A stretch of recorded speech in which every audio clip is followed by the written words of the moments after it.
Quelles compétences faut-il pour administrer, superviser des solutions conversationnelles? C'est une question qu'on m'a posée il y a quelque temps et j'étais mis en difficulté pour pouvoir y répondre en quelques mots.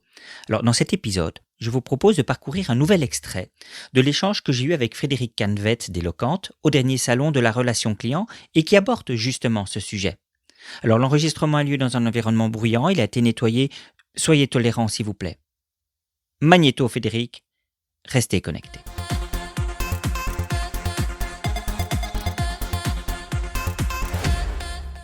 Alors justement, comment on fait pour faire cette supervision au quotidien? Est-ce qu'on a un comité, en particulier dans les grandes entreprises? Parfois, il y a les métiers et en même temps, il y a les opérationnels, un petit peu comme pour qui sont les bot trainers. Comment on fait pour faire en sorte que ce bot évolue et qu'il n'y ait pas ce goulot d'étranglement pour faire évoluer les textes et les réponses des bots? C'est vrai que c'est un challenge qui est important parce que c'est une nouvelle technologie, un nouvel usage qui est à la frontière de plusieurs compétences. Je pense qu'il est important de le mettre comme prioritaire pour quelques personnes qui en assurent le suivi. Quelles sont les compétences qu'il faut pour être un bon bot master? Je pense qu'il en faut 3 plus une. Les 3 compétences, la première c'est une compétence d'ordre technique. Si on ne développe pas la solution d'un point de vue technique, il faut en tout cas comprendre au minimum comment fonctionne un algorithme pour bien l'administrer. La deuxième c'est une compétence de design conversationnel, cette compétence spécifique, comment construire ma conversation pour qu'elle soit naturelle et fluide.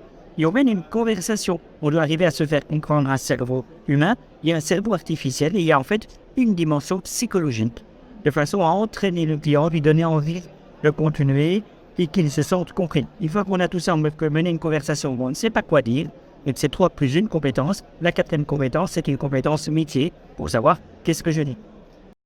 Fin de l'extrait. En conclusion, reprenons rapidement les 4 compétences évoquées dans cet épisode. 1. Technique. Il s'agit ici de maîtriser les éléments sur lesquels je dois agir pour adapter le comportement de mon intelligence artificielle conversationnelle. 2. Je dois être à même de construire une conversation naturelle et fluide. C'est une compétence à part entière, c'est le design conversationnel.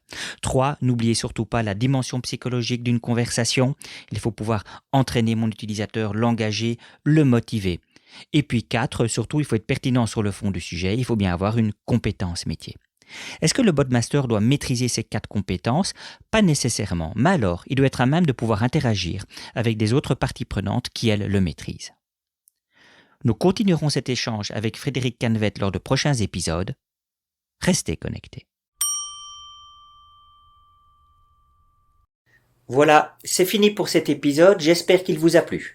N'hésitez surtout pas en fonction de votre plateforme à laisser une étoile, un pouce, un like, à écrire un commentaire et à parler de ce podcast autour de vous.